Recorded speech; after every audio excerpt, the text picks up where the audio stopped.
Hello, fellow wealth hackers. Hope you are enjoying your summer. It's good that these COVID times are during summer, so local businesses like restaurants, even gyms, can operate on patios.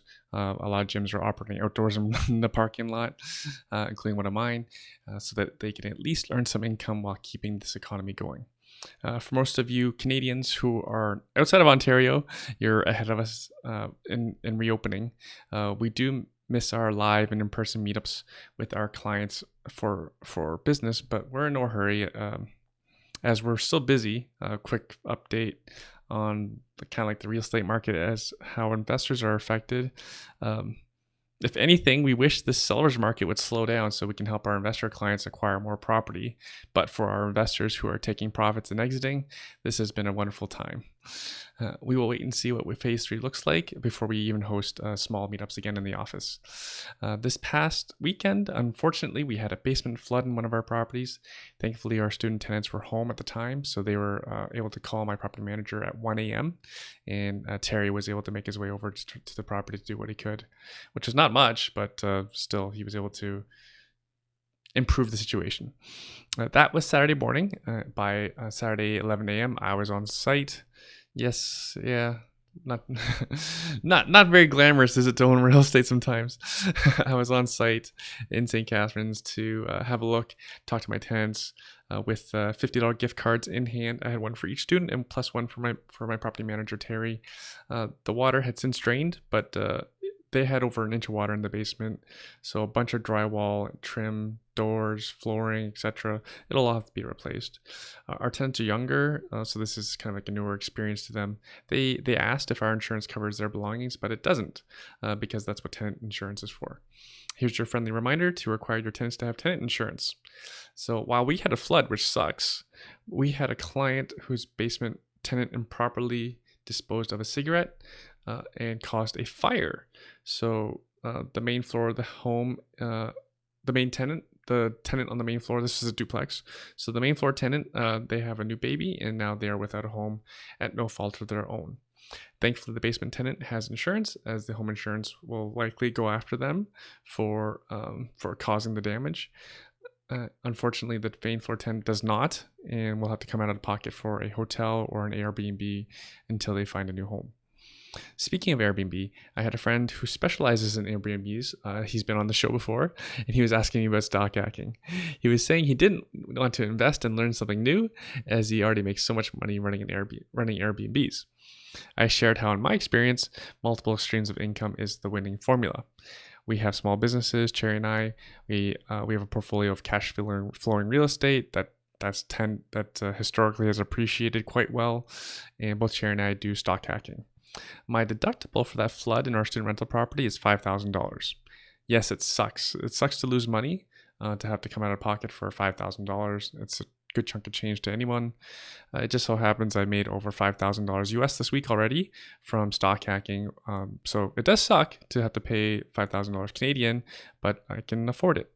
A reminder to have a buffer while having it's a reminder to have a buffer when you're a real estate investor. You never know what's going to happen, and in this case, flood and a $5,000 deductible I'll have to pay. And so the opposite is true as well. You know, my musician cousin who cash flows $600 a week, he's on pace to cash flow $1,000 this week while stock hacking with not a very big bankroll. He asked me if I could choose one, which would I choose? So I told him I wouldn't choose one. Preferably have both. You know, neither is better than the other. Having both, in my experience, is the ideal.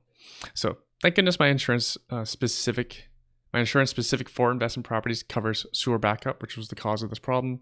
Now that same program has twice saved my bacon. So please do make sure your insurance policy has the same coverage. Shout out to Dan Tetzlaff from Hub Insurance. So a quick stock hacker update of Cherry versus Irwin. She beat me yet again last week. So I think the score is about 12-4 or 13-4 in Cherry's favor. On the plus side, we both had very winning weeks, and we combined for over 5 figures last week in USD and cash. cash flow. Sorry for repeating this so many times, but I'm grateful to have learned this skill and that Cherry is willing to trade as well because she can make more money than I can. So if I'm going to lose, I'm happy to lose to someone in my own household. Also interesting in our real estate world is we had another tenant. They had a disagreement. We have 4 people sharing a home, 4 housemates, and they had disagreement or an argument, and so now they want to break the lease. To some, that's terrible news. To us, this property happens to generate the least rental income, therefore the least cash flow. So it's actually not a bad thing to us to have a chance to improve that by renting to students. This property happens to be in a good student market. We would love to be able to increase the income by renting to students instead of this small group. So this house we happen to own with a joint venture partner, and we have some of our own capital in the property as well as doing a lot of the work. Pretty much all the work, including managing the property manager. So this investment would be better for us if we owned it 100% or had zero capital invested in the deal. So because we have money in the deal, it's not the money's not working as hard for us as we would like. So we may just sell it and turn it into a pool.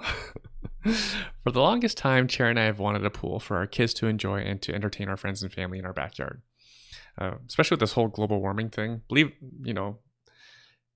It does seem to get hotter. Whatever, let's not go there. In my experience, the best way to pay for luxury items is to have our assets pay for it. So here we go. Our investment returns will now become a pool, an investment that was born out of a home equity line of credit over 6 years ago. Compare that to what friends I have my friends do, and this could be a lot of people. I literally have friends who have used home equity lines to buy luxury vehicles, to buy pools, buy in-ground pools. And in-ground pools are not cheap. Just go ahead and ask around. They're not cheap. But here again, my investment, my asset is going to pay for it. To each their own, not judging. It's just that for my own budgeting purposes for the future, I'm trying to plan for an early retirement and helping my kids pay for their education and a home for themselves. Also, with all the challenges in the senior care homes that have related to COVID, I think it's a good idea that we set aside some money for some nicer senior care, rather than depending on the lesser senior care homes where they had massive issues with COVID. So I mentioned education for my kids. So speaking of education, I was talking to one of my neighbors about how their daughter just had their birthday, and she wants to be a dentist. The daughter's still a teenager. My neighbor mentioned they have RASPs to cover some of the undergraduate tuition, but I asked, and she didn't know the cost of dental school. I happen to have Googled it. I shared it before on this podcast as I met someone at camp who was paying for their adult child to go to dental school in University of British Columbia. So I've Googled it before. U of T, I haven't Googled it lately, but last time when I did Google it, University of Toronto was about $40,000 per year. I think we all know Toronto's not a cheap city to live in. University of British Columbia, I believe it was $45,000 a year in tuition. And I think we all know Vancouver is not a cheap city to live in either. I don't think anyone saves this amount of money per year, nor does anyone want to be saddled with that kind of debt when they graduate school. Just my own thoughts, my 2 cents. On to this week's show. This week we have my friend Ron Esteban, who considers himself an average investor, which is kind of funny. When Ron explains what he owns, he's not an average investor. He says he's not a big shot, but he owns a couple of properties.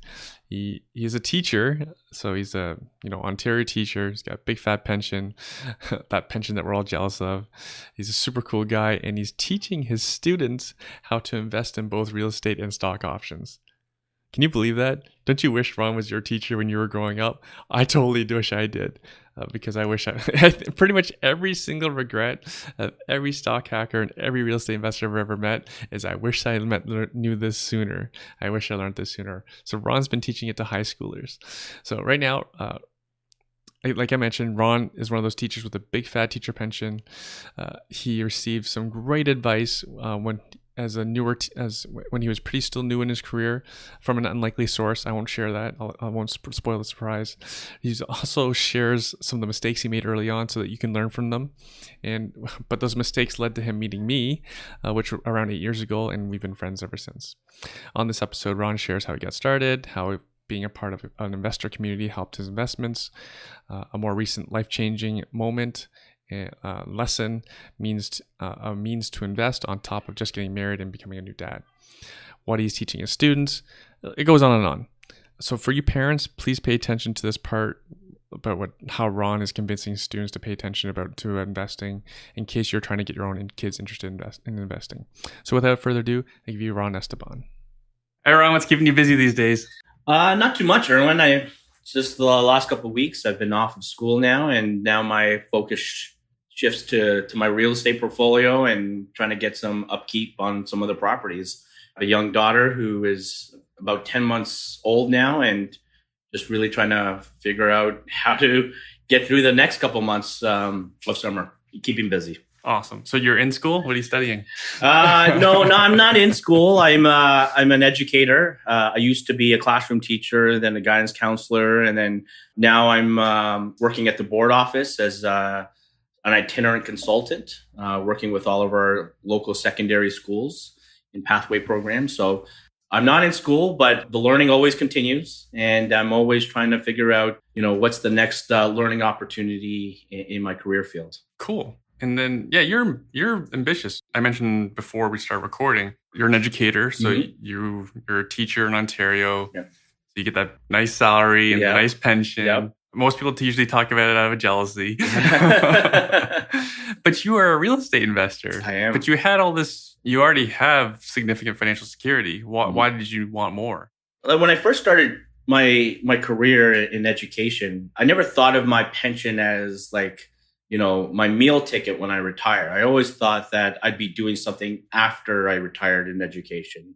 And I always figured it would be something along the lines of entrepreneurship, right? Like I'd do something where I created or I helped build. And in my early careers, I was very fortunate enough to have some colleagues, teachers who looked after me because I was, wet behind the ear. I was new to the field, and they made some suggestions of how I should go about, really trying to accomplish things financially. Because at that time, I lived at home with my parents. I drove back and forth to work, and that was my day, right? And I never knew anything too much about financial literacy. And they helped me sort of understand how I could get ahead of the game of life. And I was very fortunate enough that they shared in my situation that, RSP as an educator wasn't necessary. So I completely stopped doing my monthly donation to the RSPs, that I should focus on getting some sort of equity or something that would build my portfolio like a home, right? Where I can gain some equity in it and use that to build into something else. And, they were very blunt about the pension. They said, at that time, it wasn't the gold standard it is today. Back when, this is close to 18, 20 years ago, the pension, was still a pretty good source of income after retirement, but how long it would continue to fund its members, there was a lot of debate around it. And it's changed since then, thankfully. But I always figured that I needed to secure my future financially by doing it my way as well. I couldn't rely on, this pension as, keeping me and potentially my future family above water, so to speak. So I took it upon myself to start looking at different things. But that was later. That advice came in my first few years of education. I really didn't start investing until 10 years later after I got into, other things in my education career that allowed me to invest. So what investments have you tried? Well, at that time, I tried stocks. I remember buying outright stocks and selling them. And that didn't go well. I think I must have lost, I only put 5,000 in, and I think I lost all 5,000 in the first few months. I didn't buy any blue chip stocks. I didn't do anything where I felt like they probably exist today. I haven't even checked that account in over 10, 12 years. So I knew at that point, I'm like, what, stocks is not for me. I'm going to try something else. What it was, I had no idea at the time. So, yeah, that was the investment that I thought, you know what, stocks are not going to be for me. All right. We'll come back to that. Okay, yeah, sure.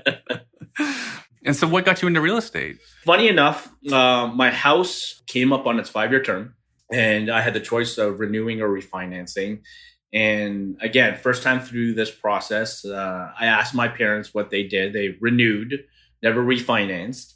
And so I said, okay, well, I went to the bank and they gave me the options. And I said, well, the refinance seems a very opportunistic moment for me to really capitalize on the equity I built in it. I didn't get any numbers until I actually signed the papers. I just realized that my house had grown in value, and a townhouse in Oakville over that time. And I think I renewed in 2011, and 5 years after I bought it. And when I came into the banker's office, I was astounded by the number that was given to me. And I think it was like $150,000 at that time. And to me, that was it's a lot of money. That's a lot of money, right? Yeah. It was, I'm not going to lie. It was one of those moments where I'm like, I could do a lot with this. And so before I got ahead of myself, I asked the banker, I'm like, what do people do with this money when they take it?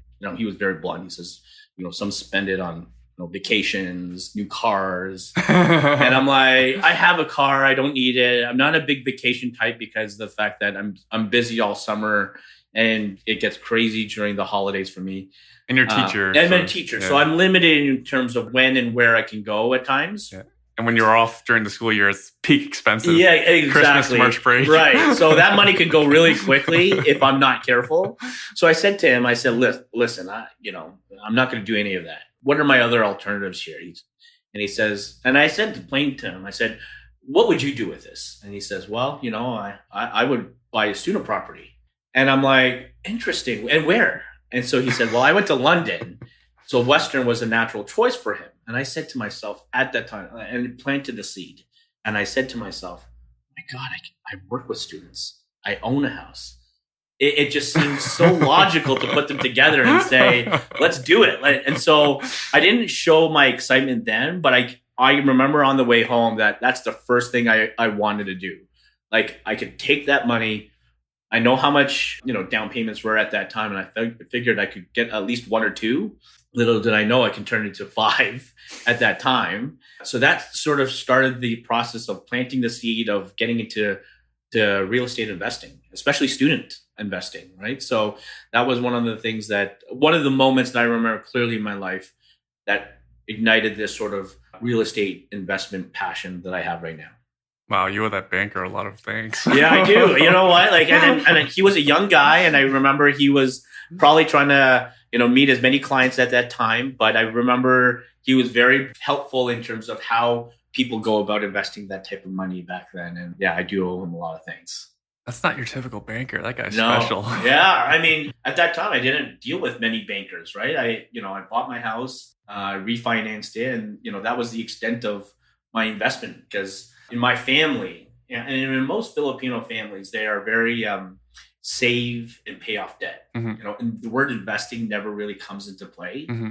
And so my parents, when I suggested that I was going to buy another house, they almost, they didn't freak out, but they were very panicked. It's like, you already have one mortgage. You don't need to pay down this one, pay it off, and then buy another one. I'm like, well, I bucked the trend in my family, basically. Saving and paying off my own house, I decided to use the money to invest in other things. So you were very much on your own. Oh, absolutely. Like I said, in Filipino culture, save and pay off debt is pretty much the theme in our culture.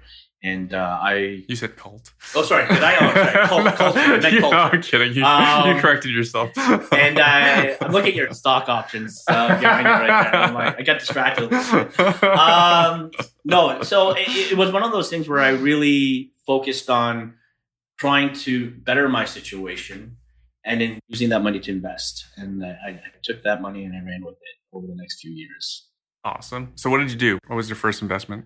It was a student house in Mac, right by the Westdale area. Mm-hmm. I'm very familiar with that area just because I went to Mac. Oh. I didn't stay on campus, but I did a lot of house jumping from party to party. And I knew that these were the locations where a lot of the students were living at that time. So I was very fortunate to know that area. And I went back to what I knew, right? Like it wasn't something that I just jumped into completely into an unknown territory. I actually knew Mac very well. And that's the first area that I wanted to invest in.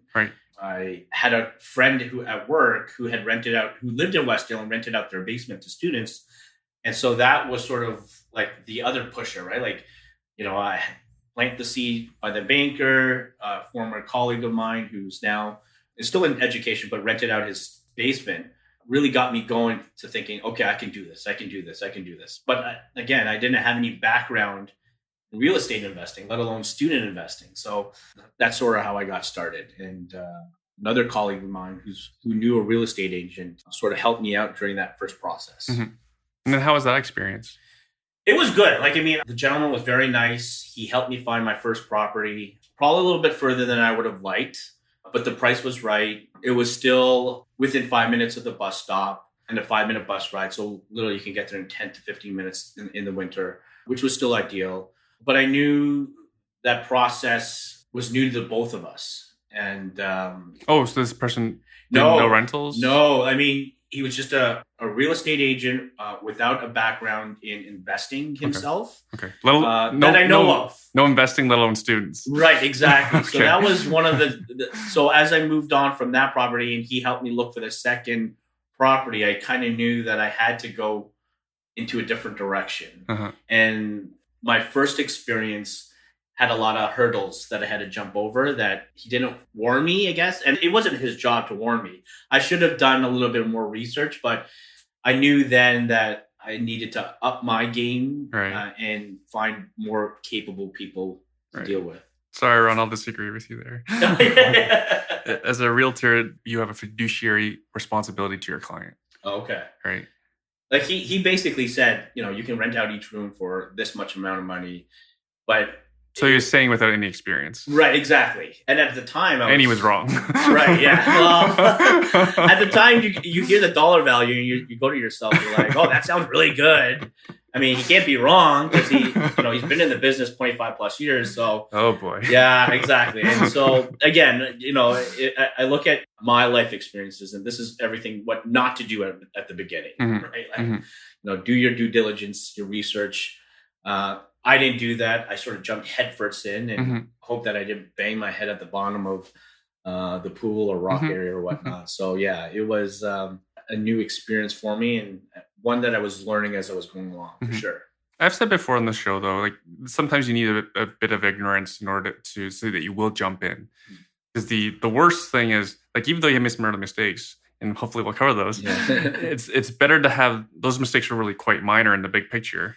Because what if you just waited a year? How much opportunity you would have lost? Right, exactly. Right. And I hear the stories of analysis by paralysis and people, who do too much research. All of a sudden are looking for the sweet spot to get in. And I know for myself, like I didn't do any of that. I'm not gonna lie. That first property, I jumped headfirst in. I liked the price. I liked the talk about, rent value per room and so forth. It was a nice house. And I said, let's do it, and little did I know that I had a lot more learning to do. So what did you learn on the job then? Well, so first of all, I posted on Kijiji with the full address. So neighbors found out. When they found out I knew that I was turning a single family home into a student rental, they called the bylaw officers. Right. And that was after I had signed 6 students who were in their 4th and 5th years to separate leases. So 6 leases on one house. On one house, yeah. And by the definition from the bylaw officer explained to me, that's a boarding house. Yeah. And just to clarify, folks, Hamilton allows for 3 leases on one unit. So hopefully your realtor explained that to you. Nope, he did not to me. And he just said, sign a lease for everybody. And I literally took it for one person per lease. And so I found a nice little letter on the door at the end of September. So I closed in July, found the tenants in August. They were already set up, and lo and behold, the bylaw officer leaves a nice little note saying we're violating bylaw laws. And, I was summoned to court for it. And I was like, oh my God, like 2 months in, and I thought to myself, like, I'm not going to last very long after this, right? Yeah. And I'm very like law abiding. So the fact that I was called to court for the first time in my life, like, really scared the crap out of me. And I almost to the point where I kept it from my mom, who would just have a heart attack at that spot, right? So, yeah, that was a very tense time for me, and it was sort of one of those forks in the road. Like, do I continue with real estate investing, or do I completely abandon it and try something else? Mm-hmm. And at that time that's when I really started doing my research on real estate investing, and I came across you and your website. I was looking at, I don't know what I was Googling, but I just came 100, and yours was consistently popping up. And I think that's where I found out that you were holding classes or meetups once a month at that time. And you told me, come out, we can talk about your experience and see if we can go from there. So that's how I started to solve my problem with the bylaw officer. Right. Didn't the bylaw officer give you some advice? He did. Yeah. You know what? Good memory. Advice. Yeah. It was actually, they were very nice. I dealt with two separate bylaw officers, the one that wrote the infraction and the other one who sort of took over when the other guy moved on. And they both invited me down to their office building, and I sat down with them and I said, this is the situation. I am completely new to this game. Help me get through this. And basically they said, you have everyone on separate leases.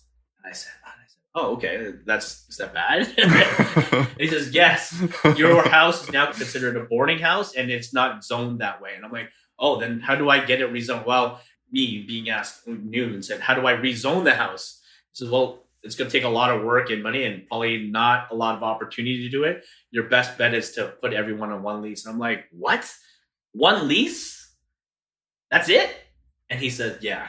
And so he was very generous of offering me that a piece of advice. So I literally drove down to the house after leaving that building, and I had asked everyone to re-sign the lease, and they all did, which was great. And my court date was, now this is like October, November-ish, and my court date was in January. So I remember going down to the courts for the first time. They basically ruled in favor of me, saying, okay, you've done the necessary things. The bylaw officer suggested this. You've done it. You're free to go. Right. But before I left, I had to pay a $1,200 court fee or something like that. So that was an expensive lesson. But could have been worse. Yeah, it could have been. Yes, exactly. I could have had to sell the property and never been in the situation I am today. And I always look back at that moment saying, if I didn't push through, I probably wouldn't have done real estate after that. Kind of like with the stocks, years earlier, I probably would have been turned off of real estate because of that moment. And I said to myself, like, you know what? I was able to solve this problem on the go with the help of other people. And that's what I got to do. And so that moment was, a life changer, like a game changer for me. Right. So I made a point of doing my due diligence after that fact. Didn't when the bylaw officers tell you you had to change your zoning to a lodging home or a boarding house? Yeah. Actually, it wasn't a bylaw officer. It was coincidentally enough, after I had gone to the city, I saw a colleague of mine who I refereed with, and he was in student investing.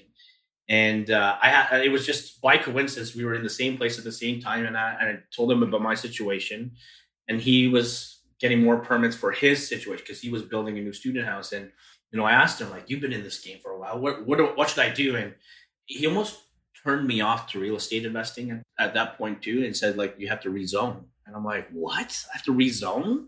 He said, yeah, like that's the only way. And I'm thinking to myself, oh my God, like, or you sell. And I'm like, well, I can't sell. I just bought this place a few months earlier. And so at that point I was like, and so that's where I said, there's got to be other options. And that's where I started Googling different scenarios, different information. And that's where I came across you. And you seemed much more legit in person than the other person who I had known for a few years prior to that, just with your knowledge and your background. And then you were able to share that court winning in St. Catharines with that, students are considered a family and so forth. And so that eased my fears. And I quickly dismissed the other guy, thinking I'm not rezoning or selling the house. I'm moving forward with this. Right. So yeah, it wasn't a bylaw officer. It was like to say a colleague.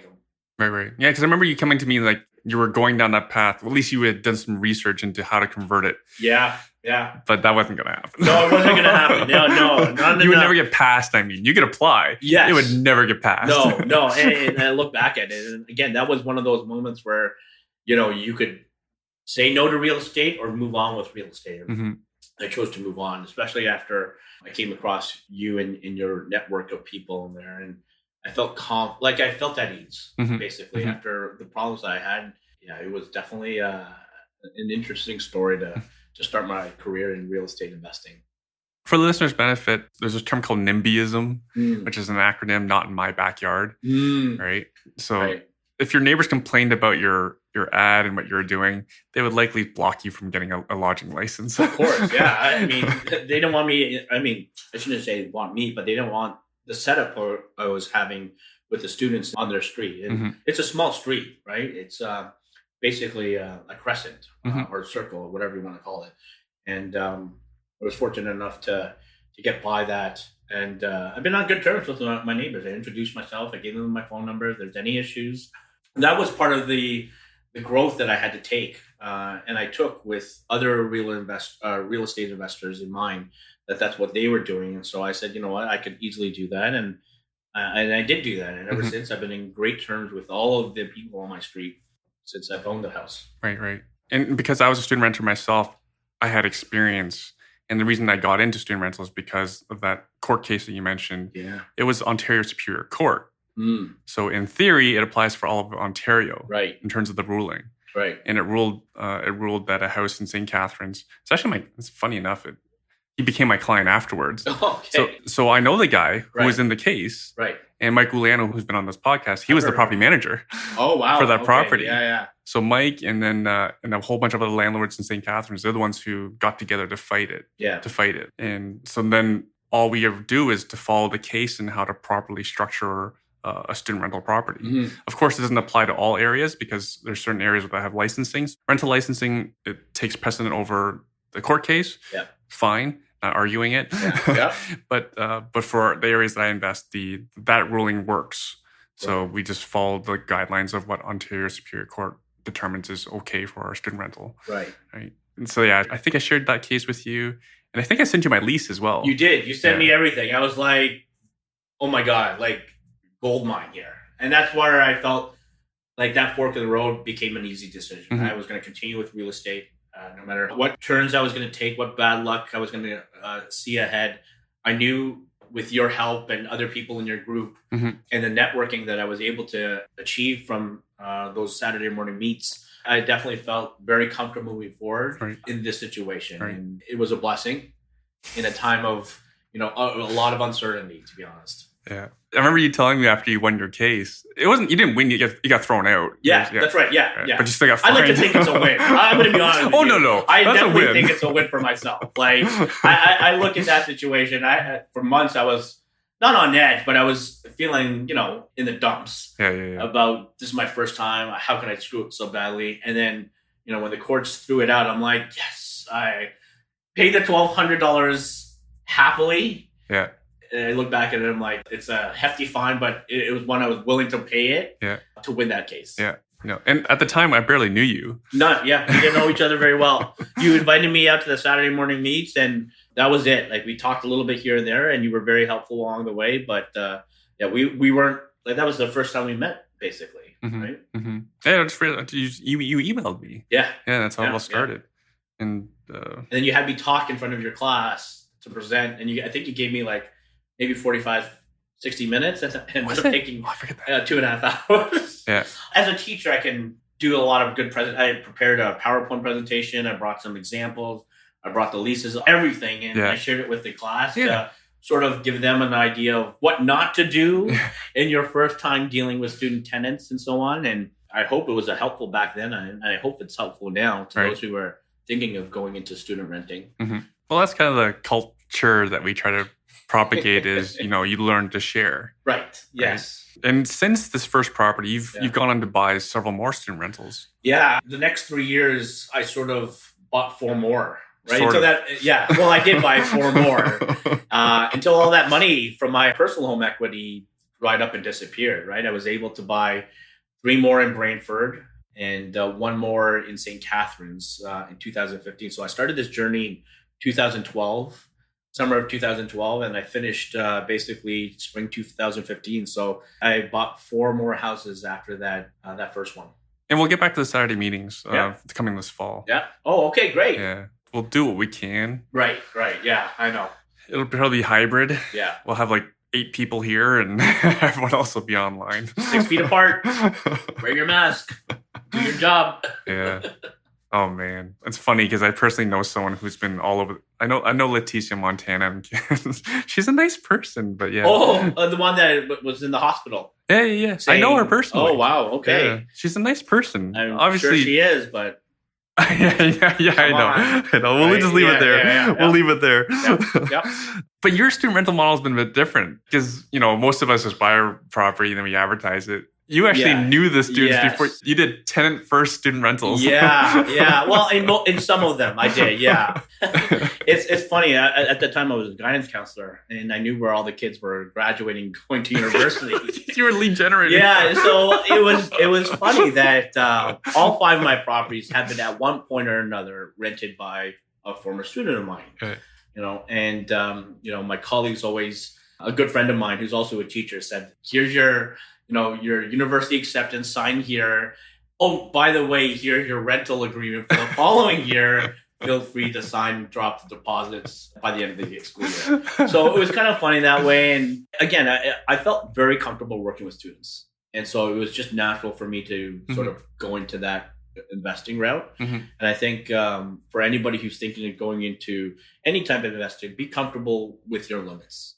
And I feel that was my limit working with student rentals, as opposed to, I know there's other strategies, rent to own, multifamily, single family, but I felt like working with students, especially, 6 students at a time in the house, was easy for me, right? Because I had dealt with hundreds of students and so forth. So yeah, that first house after those 4th and 5th years had graduated and moved on, I filled it with a former student of mine who had graduated, and that was her first year in university. So she was looking for off-campus rental and so on.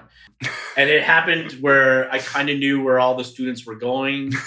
And I would drop them a lot. Like at that time we were, Twitter buddies, I guess, or Twitter friends. And I would follow up and, I was very much supportive of their decisions, like a lot of the students that I worked with. And, I said, hey, if you're looking for a place in Brantford at Laurier next year, let me know. I've got a place. And I left it at that. I wouldn't go, chasing after them. But I always had a personal relationship with them outside of my guidance office, right? We worked with co-curricular clubs, field trips. A lot of them were student prefects that I had dealt with because I was a staff supervisor. So I kind of knew the students anyways, and they knew about me. So it was easier that way to get them filled in those first few years. And the momentum's been going on. At the moment, I don't have any more students who I was a guidance counselor for living in any of my properties, but it was a good way to sort of get into the student rental business with students that I knew of. Right. Sorry, I thought they were all basketball players for some reason. The one house is. Yeah, the one house is. And you coach basketball, right? I did, yeah. I coached high school sports, basketball in particular, and a travel team in the spring and summer. So right. That occupies a lot of my time. So. Right. Our varsity because I have certain varsity athletes, not the stereotype. Yeah. But for example, in my experience, yes. I have a client that has a house full of varsity swimmers. Yes. So side benefit is they always shower on campus. You're right. Water utilities. And because the training schedule is difficult, they're very focused people. Right. They don't have much time for shenanigans. Yeah. I would say that's not true of the basketball players that have they do have a regimented schedule. It's very busy. But when they have free time, they like to enjoy themselves. And it's not cleaning. It's not doing laundry. It's not taking out the garbage. So yeah, that was my experience with my varsity athletes. And one of them happened to be a former player of mine, which, to his credit, did a lot of work to try to ring them in. But it wasn't consistent enough for the entire house. Right. Yeah. Actually, I bought that house. It was the last house in 2015 because he had transferred from one school to another. And he was looking for a place. So I said, hey, I'll buy a place if you are interested in staying in it. You can help. He was there helping me pick it out with James Maggs, and basically loved the house that we got and was able to fill it over the next few years. So that was sort of a blessing to deal with that. And I never had to fill one room on my own, basically. Well, that's nice. Oh, yeah. I mean, he lived there. He knew his responsibilities, and the guys are always bringing in new recruits, or so the school's bringing new recruits. So they just brought the new recruit into their house, and there was 6 bedrooms, and it was always filled. Right. Yeah. Can we talk some numbers? Can you just pick one of your properties, maybe the Mac one or the St. Catharines one? Well, the Mac one is I bought it, I think, at 300,000. Yeah. When you look at that, and at that time, I was remembering something closer to campus was like 420, 430. And I thought to myself, that's a lot back then, right? And now I'm like, I would buy that hand over fist every day today. Who wouldn't? I know, right? Exactly. So that was one of the things, and I could have afforded to get closer to campus if I wanted to. But again, it was just the experience of, my newness, and the real estate agent I was working with, he didn't see the value in being closer to campus as opposed to a little bit further away. Right. And, the difference in prices sort of steered me away from being closer to campus. But yeah, that was 300,000 back when. And I think I could probably get 550 if I really... I haven't looked into it. I've renewed it since, and I haven't pulled any money out of it. I'm going to do it next time, but yeah. We'll check later, but when we're done recording. But I don't think anything's under 600 in Westdale. I don't know. Again, I'm in Westdale, but just outside of the core group of student housing. Yeah, I don't know. Because the thing about Westdale is it's a nice choice of neighborhood in that students want it, and everyone else wants it as well. Yeah. It's one of the nicest neighborhoods in Hamilton. Very walkable downtown. Yep. Yeah. It's got all the amenities. There's actually a movie theater in Westdale Village. Or at least it used to be. I don't know if it's still operational, but you're supposed to be an area expert, Ron. Well, yeah, you actually paid for it. I hope you know. You're right. Yeah. As you know what? I mean, they completely redid it. That's when I was a student, and that's what so long ago. So I used to say that to them. And I kind of still do. You got coffee shops, drugstores, banks, and so on. I went throughout the theater early on when I first got it, but I don't know if they've been completely redone. Have it? Okay. Well, there you go. Someone dropped so, millions in something that I learned today. Right?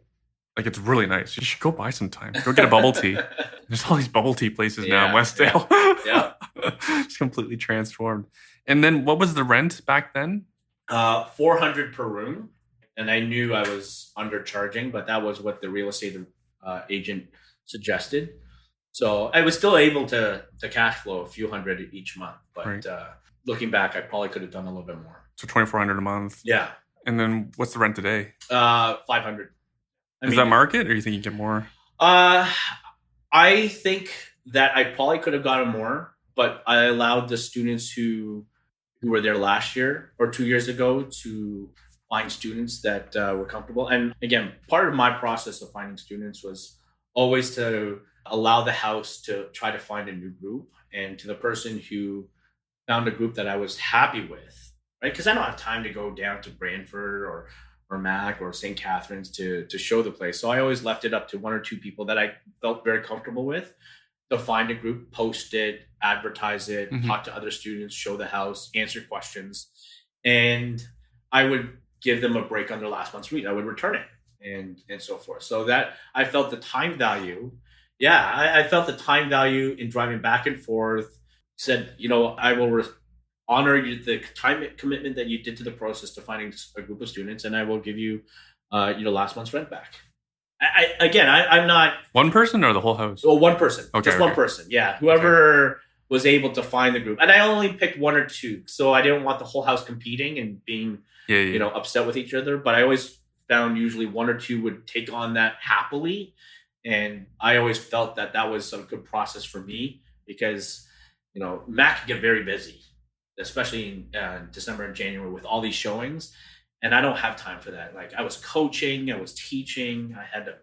You got married. I got married, I have a family. So instead of going back and forth multiple nights for multiple hours, I just said, you know what? Here you go. You find a tenant group that I like. And they would pick the top 3. And I would get to know them a little bit better when I met them at the house. And I'd go from there. Mhm. Right? And that worked for all my properties, Mhm. basically. We've done similar, pretty much the same actually. I think it often better marketing or advertising if the student advertises it. Wholeheartedly I live agree. here. Yep. They post on their Facebook groups for their program or whatever for that school. Yep. And then it's much more, they already It's have very that connection. less business-like. Yeah, I find. yeah. I find that when students start to advertise on behalf of landlords, there's sort of a mutual respect that students are going to say, "Hey, if they're advertising, I want to see this place," and especially if the place is well done and upkept really well. I feel like students will gravitate to other students more easily than to landlords, Mhm, right? mhm, It's less of a business transaction. mhm. So yeah, I felt that way. And now we also go full circle back to what you didn't think would make money, which is stocks. Yeah. 'Cause That's completely a 180 from when I first started. So what are you doing now? I'm option trading Okay. at the moment, and I can happily say I'm doing a lot better than when I first started 15 plus years ago. What are you doing now that's different than before? Well, I'm not outright buying and selling stocks that I have no idea and what their company profile is. I'm currently doing option trading with companies that I do know of, that I've heard of every day, and that I'm sure most people would have heard of every day, right? And how's it going? It's going pretty well. I'm not going to sit here and boast, but I am going to say that this has been a very life-changing moment. Life-changing. Yeah, Okay. absolutely. Yeah, there's a few moments in my life where I look back and say are game changers, moments that I will look back on and say, yeah, that changed the trajectory of my life. Even though I just started in December, I can easily say that this is going to be a life-changing skill to have moving forward. And I wish I had done this or knew about this so many years ago. I know. Right? Like it's, again, I started real estate investing at 32. And had I done it at 22, it's just one of those things where you're like, I wish I had done this back when. Yeah. And I wish I had done option trading back when, right? Yeah. And I know I would have been definitely in a better place. So as a teacher and as a coach, I do my best to share my experiences with former students of mine. I've actually taken a few students through the properties in the summer when no one's home, and I show them, what this investment property has done for me and what it could do for them if they have that mindset. Again, I grew up in a house where save, pay off debt. I happily share my experiences, hoping that future generations will benefit off of my mistakes and knowledge and do it earlier so that they succeed. Right now I'm coaching 16, 17-year-old kids, and I'm telling them all about option trading. And it's unfortunate they can't do it for another few years, but they're all gung-ho. They've read Lee's book. I made it mandatory. I shared it amongst them. I said, read this. We'll come back to it. If you're still interested, ask questions. Some of them have already read it and are asking questions as is. So trying to do the paper trading as sort of a startup. But I feel I have to give back because of the fact that part of me is, as an educator, I want to see other people succeed, especially students, right? Because I think financial literacy is one thing that we've seriously been lacking in the education system. And I'm glad that the government, past and present, are starting to incorporate some of it. In the summer, around this time, I'm usually traveling with students, doing travel credits. And there's a component in the career section where there's just a financial unit, right? And for the summer, it's usually a half a day. And I break down, budgeting, things that they have to consider, and then investing. And I share my story, right? And when I write down the numbers on the whiteboard, they're amazed that I was able to turn $150,000, or better yet, let's say a 5% down payment on my first home, which was around $15,000-$20,000, into multiple millions of dollars in equity of homes and so on, right? And they're just astonished that the power of leverage, the power of numbers, if you do it right, can really benefit your lifestyle. And that's what I told them. And that's what I try to teach the kids that I coach, the kids that I work with, that financial literacy is such a strong component that we have to continuously teach them. in every aspect, at home, at school, at work, because, as a 16-year-old, they probably don't really consider that until later in life. And so if you hammer it home over and over from different aspects, one or two is going to get it. And if one or two gets it, I will be happy. Like, I would be very satisfied in knowing that I was part of their journey to financial security and safety. Cool. Yeah. That's pretty awesome. I didn't know you were doing that. Yeah, no, I mean, it's something I do on the side. I mean, I shouldn't say I have a lot of free time but during COVID, I did have quite a bit of free time. And, part of me was coaching kids online. We did Zoom calls. We talked about it. And then during that time, I gave them Lee's book, and some of them, like, I have about a dozen kids on the team, and about a handful of them took to Lee's book and really said, wow, I can do this. And some of them were already entrepreneurials themselves, right? Like, they sold jerseys for, the ones that you see that are knockoffs, they sell them for $40. Oh, we gotta talk. Yeah. So all that. Some of them sell used shoes, unique shoes in their lockers when school was open. I remember, like, they did all sorts of things on the side that they will hustle just for a few bucks. And I said to them, if your money's not working for you, then you're working for your money. I always made a point of that with all of my kids that I work with, because, you could be a 9 to 5 and you could be living paycheck to paycheck, or your paycheck could be working for you, all the time. When you're sleeping, when you're working, when you're not working, that's what you want to get to that point in your life. When I showed them Lee's book and talked a little bit about the option trading and all the real estate investing I do, you could see their mind just expanding, saying, what if? And that to me is more satisfying than a lot of things that I do. And that's why I do it, because of the fact that, I know 10 years down the line, some of them will run away with it and do really well. And that's where I felt like if I had someone in my life early on to do that for me, I would have ran with it. So I'm hoping I can share that with future students as well. Mm-hmm. So what do you tell them that gets them interested in options? Well, I mean, first I show the numbers that I'm doing, which is unrealistic at their age. Can you share? Sure. I make a few $1,000s a week. Okay. Yeah. I mean, I know it's not very realistic for them, but I said, like, I put it plain to them. Like, I asked them to break down their numbers, how much they get from jersey selling or shoe selling in their locker, or making or part-time jobs. Right. I always relay back, like, money made. Like, right. I make, like, say I make like $200 on a trade. Right. And then people are like, oh. Yeah. How many minimum wage hours is that? Right. And that's what I do, right? So some of them earn $500 for 2 weeks work, part-time pay. And I said to them, like, you worked how many hours to get that? And it's all great. I'm not knocking any of, the work that they're doing, or the work that people are doing out there. But I said, if you think of work differently and making money and securing your financial security differently, you will get ahead of most people. And so I break down their numbers. We break it down together, right? Like, I'm not a financial planner or a certified financial planner at all, but I usually do these budgeting with the kids. I show them what they're doing, what they could be doing better. And then I show them what I'm doing and saying, let's take a fraction of what I'm doing.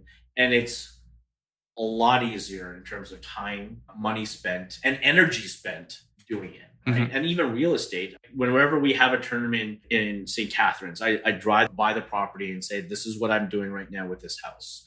This is what my goals are for this house. And this is where I hope this house would carry me through. Some of them, they shake their head and don't think twice about it. But again, if one kid on the team benefits and says, hey, this is what I should be doing, or I could be doing, then I'm happy. Right. Yeah.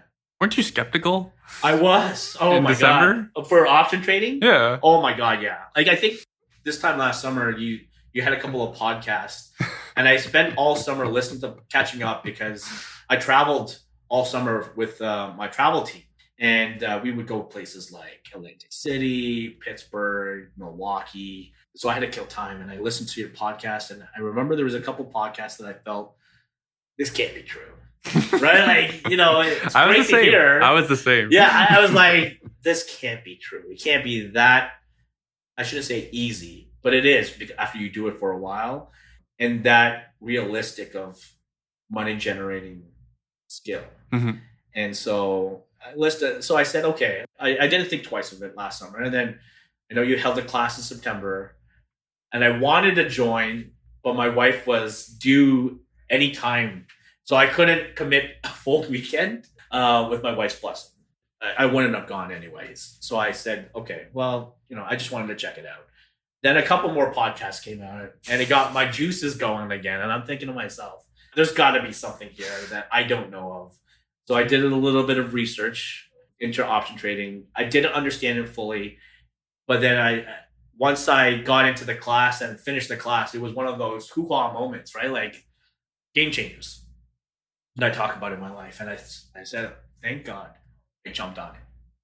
Because if I was more skeptical, like I was in real estate at first, I would have been either stocks doing them or no stock option trading. And I'm very fortunate I was able to go down the route of doing the option trading because since December, I've been very comfortable with what I've been doing since. We had a wreck in the middle of that time. I know. And I'm not going to lie. I was greatly impacted by it. The first couple months went really smoothly. And by February, I think I reached my milestone of 10 to 15,000 made in a few months. And I was like, wow, I'm really doing well. And then I got a little cocky, I'm not going to lie. And then I sold a number of puts just as the stock market decided to crash. Yeah. And never been through one of those experiences before. I decided to close positions. I started to roll positions, which I found was beneficial as well. But closing the positions without having sort of a plan afterwards really bit me in the hole. And I think I was down anywhere between 35, 40 grand by the end of March. And since then, by early May, I was able to dig out of that hole, and I've been making a few grand a week. Yeah, so to speak. That's really good. Yeah, I'm very fortunate, but I think it all depends on your bankroll too, right? Yeah, how much you have in there. And God bless my wife. She supports me 100%. And when I told her about option trading, she didn't hesitate. Do it. If you feel like you can do something with it, go for it. And I said, I don't have enough of a bigger bankroll that I've saved. Would you mind if we emptied our TFSAs? And she said, yes, let's do it if you feel you could do better with it. And right. That's where I first got my seed money, so to speak. And ever since, I've been sort of pumping in money here and there whenever I get a chance. Mm-hmm. And I'm comfortable where I am now. So now my goal is over the next couple of years to put a down payment on a new house. And I think the original goal was within 5 years. I think I can do it within 2 to 3, to be honest with you. Maybe even less if this bullish market continues to go up. Who knows? Yeah, who knows? Yeah. But we might see some regression in the fall. You might be right. With the election coming up, I have no idea, but I do feel that I've sort of ridden the wave of this bullish market and I've been benefiting from it. I know it's not going to be like this all the time. So I'm being very cautious when I trade nowadays. But I think it's one of those things where, I got to take this opportunity as best as I can. Mm-hmm. We got to talk about a stock hacker scholarship in case you have any students that you think are worthy. Good. Okay. It's a good thing we're having this conversation. Did you take the all new version? I did. Yeah. Okay. Lee was fantastic. I think as an alumni of the original stock hacker classes, I found he's such a great teacher. I think great teachers. Oh, that's nice because you are a teacher. Yeah. No, you're qualified to give an opinion. Right. Yeah. No, a sign of a great teacher is able to simplify something that is complicated or new to someone. And I felt he did that not only with me, but with other people that I'm currently in conversation with. I think, much like your real estate meetup groups and networking, I've sort of built up some networking groups on the side, right? And I'm part of a couple of stock hacking groups who also took Lee's intro class. And the explanations were just fantastic. He's such a great teacher in the way that he explained things, break things down, and shows you, all of the options and alternatives of what you're doing. So yeah, he was great. Thank you. No, thank you. And I think a lot of people owe it to you and to Cherry and to Lee for really bringing it up to the group and so forth. I know, because you're in the middle of selling a house right now, getting a house ready to sell. My first thought was, oh, Ron's going to put that into his trading account. You know what? It was definitely part of the process. I'm not going to lie.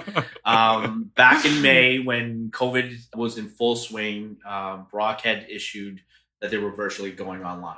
And so my house filled with athletes, varsity athletes, found out they won't be playing until January at the earliest, because fall sports were canceled. And so they didn't know what their situation was. So they came and approached me about, breaking the lease. And I said to them, let me think about it and get back to you. Because originally the plan was hold on to the property for a few more years and then possibly sell it and so forth, or continue renting it as a single family.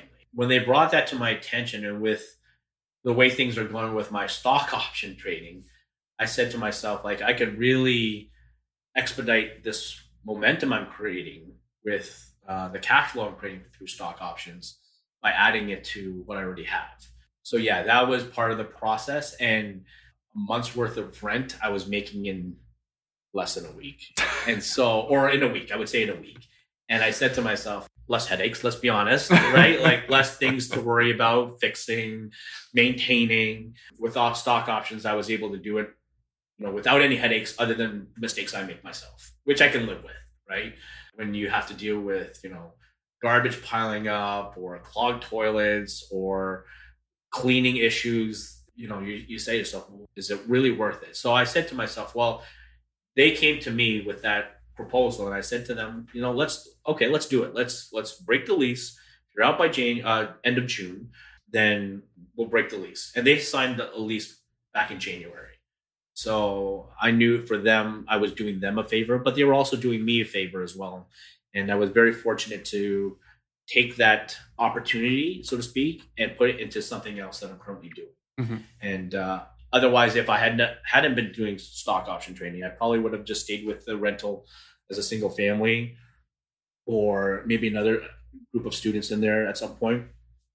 But this was a blessing in terms of, of an opportunity coming by and really taking advantage of it. So yeah, I'm going to add that to as my wife said, you're going to add it to your stock options, but when the time comes to put a down payment on the house, we're taking that money back. And I said, totally agree. Yeah, right? Like, you can't put everything into stock options and not worry about our future house. That's the ideal, is that your assets pay for you upgrading your home. Yeah, absolutely. Like, real estate has been such a blessing in my life that I've been able to help.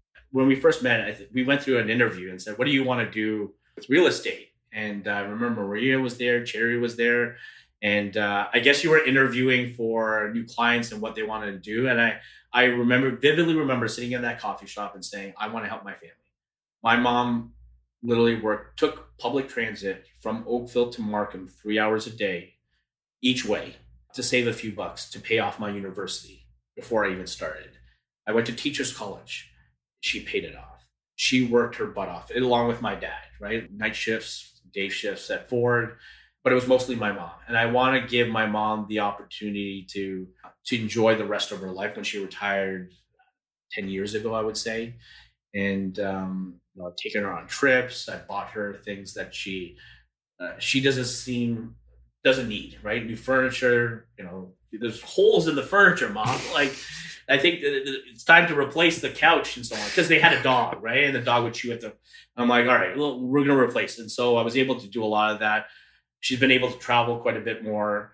I was able to help my brother, who's also starting out in a teaching career several years ago, but didn't have to get into this market. It's tough. So I was able to lend him money to pay for a down payment on a house that he's living in Burlington right now, and help pay for the renovation. So there's so many things that real estate has been given to me, and I'm trying to give it back, especially to the people I'm close with, my family, of course. That's why I do this, right? Like, real estate is, no one says they love to change, garbage or do toilets or clean up after tenants and so on. But they do realize that what they do love is the security, the opportunities it gives them to do other things that they wouldn't have had they had not invested in real estate. So yeah, that's why I do it. I was trying to think. I was going to ask you, like, what do you tell someone that's still on the fence about real estate or stock options? You know what? I tell them, I give a brief Cole's note on what real estate investment has done for me. And, you know, like at the beginning, you said, like, I have a pension long after I retire. But my wife doesn't. Right? Oh, I thought she was a teacher. No, she's not a teacher. She works for an insurance company. Oh, okay. She gets a little bit here and there, but nothing like myself. And then I have a family to worry about, right? Like I have a 10-month-old daughter, and God knows what the world's going to look like when she's 20. So I definitely want to provide her the skills, the knowledge that I wasn't given at that age, that so she can grow with it and hopefully run with it much better than I can. Right? And that's why I'm always constantly looking at giving back with the students I work with, right, or coach and so on. Like I want to put them in a better situation than I ever was at that age. And so I share stories of my growth, the good and the bad. But I can honestly say that I'm your average investor who's just taken what they've done over the last few years and maximize my potentials. And for those who are thinking of getting into real estate investing, you know, do your due diligence, right? But don't get to the point where you're paralysis by analysis, and you know, work with people. I think the biggest thing that I've learned from this process is networking with other like-minded individuals. If I hadn't met you and your team, or the people in your Saturday meetup classes, or the people at the Stock Hacker Academy, I wouldn't have been part of groups where we bounce ideas off of. And I think learning is not meant to be a solitude journey. It's meant to do it together, right? Like it's we over me. That's the Ubuntu philosophy, we over me. And that's an African philosophy. And that's where I always felt like we can do this together much more easier than just doing it on your own. Pretty cool. Yeah. That philosophy sort of taught me in my teaching and coaching career. And I've transferred that into my investment career, that you should be never doing this on your own. I always think of my investment career, teaching, coaching as a sort of a team orientated sport, right? Mm-hmm. Like you can't do this on your own, mm-hmm. right? You have a coach, you have teammates, you have a manager, like everybody plays a factor in every part of your life when you talk about teaching, coaching, career jobs, or even investing. So that's how I've approached it every day. Pretty cool. Yeah. If you want to stick around, I'll show you my trading because I got to trade. Absolutely. So. Yeah, I mean, first time in the office, I can already smell the money that we're making here when things open up and so on. So yeah, that's because Cherry's next door. Yeah. Well, she smells lovely as well, but I can also smell the loonies being made out of this place and so forth. Especially when we get these stock hacker groups back again and so on. So yeah, that'll be fun. Yeah, it will be fun. And that's, I think, if COVID's taught us anything, it's to appreciate what we have and what we don't have. And I think what we have is a community of people who want to help each other out. And I think that goes for real estate investing, it goes for stock hacking, it goes for anything in your life. And I think as long as you're willing to be part of that group and contribute to that group, I think you can achieve so much more with that group than on your own. I can feel that this space is going to be the communal area or the headquarters of Stock Hacker Nation. Mm-hmm. Yeah, did you see the tequila on the counter? I don't drink, so it didn't draw my attention. I think that's another thing that my wife appreciates about me. I don't spend money on alcohol. No, it's free for you. Well, even then, I don't have sort of a taste for it. I stopped back in university for a variety of reasons. Sounds good. If anyone wants to follow you along, do you have TikTok? No, I don't have TikTok. Snapchat? I think I have Snapchat. But it's basically for the coaching aspect. A lot of my players have it, and it's easier to communicate with them that way. I do have Twitter. I do have Facebook, but I think Facebook, there's a number of Ron Estebans out there. So you have to be very specific. I have Instagram, but Twitter and Instagram are usually the ones that people can reach out to me at. And I don't even, I'll be honest, I forgot to even check what my handle is. So I'll share with you after I look. Sounds good. I have email and phone numbers and so on. But Sounds I know good. that you advise not to No share emails. those. Yeah. No that's emails. right. This is the internet, so it's forever. Yes. Yeah. Well, technically, Twitter and Instagram could be too if you. Easier to block people. True. That is very true. Very excusable if you don't get back to people on DMs either, too. Yes. Yeah. All right. Thanks, Ron. Any final words? I think you already did it, though.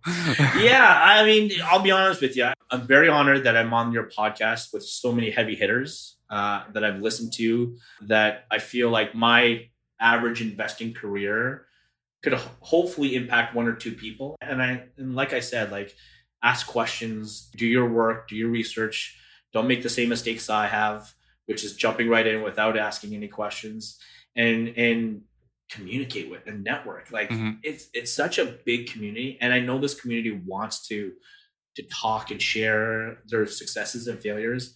Like every event that I've gone with you or any other ones, I've always pulled out one bit of information just by communicating with someone that I know of, knew about, or met for the first time. And I think it's so important to really share as much as you can, because we're all in this together. We're like, this is not a rat race where one person gets to the finish line in the head and they win everything, right? We're all in to make money, secure our financial futures. But I also think that, this is a marathon for all of us. And I think we can all help each other in the long run than a sprint. So yeah, good luck with everyone. I hope my story deters you from doing what I did at both ends of stock hacking and real estate. But yeah, definitely get started some way, somehow. All right. Thank you, Ron.